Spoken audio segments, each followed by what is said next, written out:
आज आपण मोत्यांच्या वस्तू भाग 2 मध्ये मोत्यांच्या वेगवेगळ्या वस्तू पाहणार आहोत। तुम्ही लक्ष्मी पावली मागच्या भागात बघितली होती, ही नव्या पद्धतीने जी वारली पेंटिंग मध्ये केली जात अशी ही मोत्यांची पावलं आहे। मोत्यांची पावलं तयार करू शकतो, दिसायलाही सुंदर आणि एक वेगळ्या पद्धतीने ही लक्ष्मी पावलं मांडली जाऊ शकते। तुम्ही बघू शकता खूप छान असे दिसतात। त्यानंतर पंती आपण मागच्या भागात बघितली होती, नव्या पद्धती पंती अशा प्रकारे आपण मांडू शकतो, दिसायलाही खूप सुंदर अशी आहे। आपण स्वस्तिक बघितले होते जे लाल रंगाचे होते, वेगवेगळ्या रंगांमध्ये सुद्धा आपण हे स्वस्तिक तयार करू शकतो आणि दिसायलाही हे सुद्धा आकर्षक असे दिसते। जेव्हा आपण ताटाभोवती रांगोळी मांडताना एक स्वस्तिक असे ठेवू शकतो, विविध रंगांमध्ये सुद्धा हे छान दिसते। तसेच हे वेगवेगळे स्वस्तिक कलरचे त्याचे आपण रांगोळी सुद्धा मांडू शकतो किंवा सलग तोरण सारखं सुद्धा हे आपण मांडू शकतो किंवा महिरपी सारखं सुद्धा आपण ह्याची मांडणी करू शकतो। दिसायलाही खूप आकर्षक दिसतंय। हे विविध रंगांमध्ये हे स्वस्तिक बनवलेले आहे, जे इथे पॉइंट आहेत आणि मधला भाग फक्त वेगळ्या रंगाचा केलेला आहे। ताटाभोवती आपण स्वस्तिक ठेवतो आणि स्वस्तिकच्या ऐवजी आपण ही छोटी रांगोळी जी बनवलेली आहे ही सुद्धा ताटाच्या भोवती ठेवू शकतो। तसेच देवघरासमोर सुद्धा ही रांगोळी आपण मांडू शकतो। खूप वेगळ्या प्रकारची आहे, जी आपण रांगोळी काढली जाते तशाच प्रकारची ही मोठी रांगोळी बनवलेली आहे। त्यानंतर हे वेगळ्या पद्धतीचं फूल दिसायला सुंदर आणि सुबक असं दिसत, हे सुद्धा आपण असंच मांडू शकतो। त्यानंतर हे षटकोनी आकाराचं तुम्हाला रांगोळी दिसत आहे, सुद्धा ताटाभोवती देवापुढे आपण रांगोळी मांडू शकतो। आता कमळ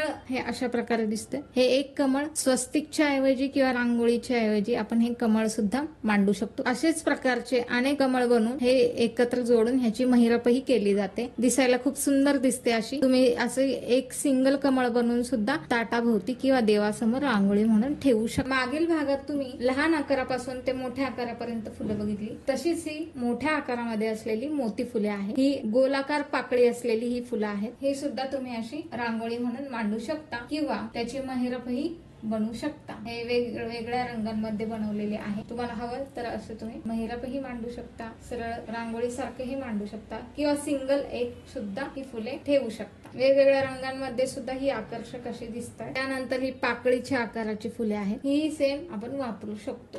वेगवेगळ्या मोत्याचे फुले बनवून आपण त्याच्या महिरप किंवा मोठी रांगोळी सुद्धा त्याची आपण मांडू शकतो आणि हे ठेवायला सुंदर असे आहे। तसेच ह्याने फरशी खराब होत नाही आणि दिसायलाही आकर्षक असे वेगवेगळ्या रंगांमध्ये हे केलेले आहे। तुम्हाला ह्याची जर रांगोळी मांडायची झाली तर तुम्ही अशा प्रकारे सुद्धा मांडू शकता। या फुलांचा राऊंड करून यामध्ये तुम्ही पावलंही ठेवू शकता, दिवाळीच्या वेळेस अशी पंती ठेवू शकता, असे फुलही ठेवू शकता। मागील भागात आपण लक्ष्मी यंत्र पाहिले होते, तर हे आता आहे कुबेर यंत्र। मोत्यांनी विणलेले हे कुबेर यंत्र दिसायला सुंदर असे दिसते आहे। हे देवघरासमोर आपण रांगोळीमध्ये त्याचा वापर करू शकतो। तसेच छोटा दिवा जो असतो तर त्याच्या भोवती ही रांगोळी हे अशा प्रकारे आपण मांडू शकतो। जेव्हा देवापुढे दिवा किंवा समई असते तेव्हा आपण हे अशी रांगोळी मांडू शकतो। यामध्ये हे वेगवेगळ्या रंगांमध्ये ही बनवलेली रांगोळी आहे। तसेच समईच्या भोवती रांगोळी यामध्ये नवीन हा प्रकार केलेला आहे।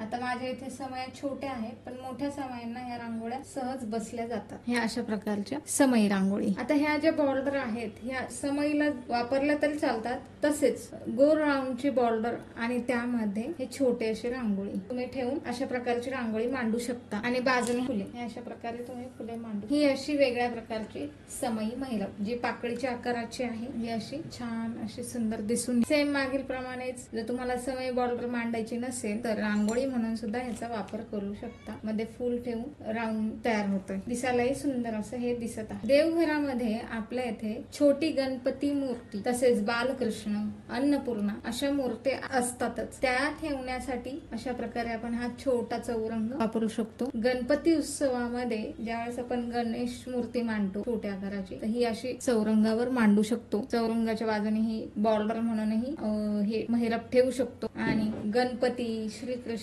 ह्या ज्या मूर्ती असतात आपल्याकडे, तर त्यांना हा मोतीशेला आपण आकर्षक दिसण्यासाठी वापरू शकतो। ही आहे तुळशी वृंदावन। लग्न कार्य, मुंज रुखवत, लग्न रुखवत यामध्ये हे तुळशी वृंदावन आपण रुखवत आकर्षण म्हणून ठेवू शकतो।